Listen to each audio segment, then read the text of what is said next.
Selama lebih dari 2 abad, Daulah Mughal berdiri megah sebagai simbol kekuasaan Islam di tanah Hindustan. Dari Istana Megah di Delhi hingga ke dataran subur Bengal, panji-panji Mughal berkibar dengan kebanggaan. Arsitektur, hukum, dan seni berpadu meneguhkan kewibawaan pusat. Dari Babur ke Akbar sang pemersatu hingga Shah Jahan, kemegahan mencapai puncaknya. Namun di balik kejayaan itu, bayang-bayang kehancuran perlahan tumbuh. Dan di ujung kejayaan, Subasrap membeli halaman. Pemerintahan Aurangzeb, sang sultan terakhir yang agung, membawa kekuasaan ke titik tertinggi. Namun ekspansi militer ke Deccan menuntut darah, waktu, dan kas yang tak bertepi. Maratha menantang dari barat, lincah dan gigih. Perang gerilya menggerus logistik dan moral.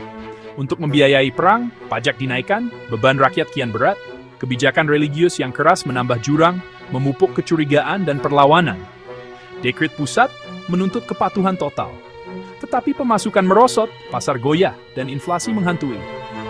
Sementara itu, perang yang tiada henti menguras stamina negara. Di istana, kemegahan tetap, namun retakan tak lagi tersembunyi. Kas menipis, korupsi menyusup, pengawasan melemah. Di pasar Delhi, denyut ekonomi tak lagi serancak dulu.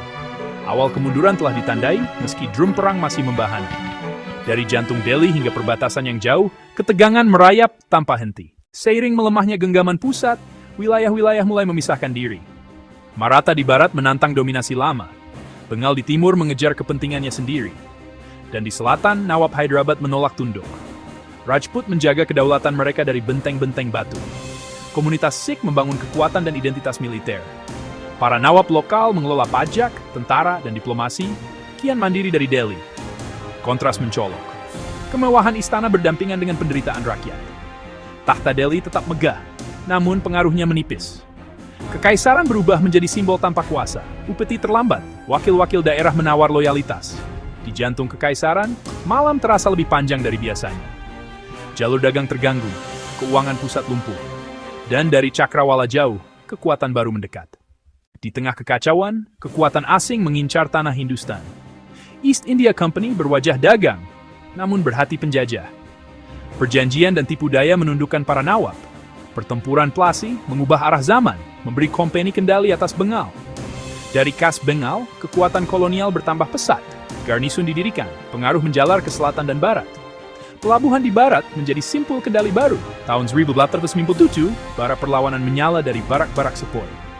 Delhi bergolak, panji lama sejenak dikibarkan kembali. Namun kekuatan kolonial membalas tanpa ampun. Kota suci porak-poranda, harapan runtuh di antara debu. Bahadur Shah Zafar diasingkan, dan sejarah mencatat akhir dari Daulah Mughal. Kemegahan itu kini hanya tinggal jejak.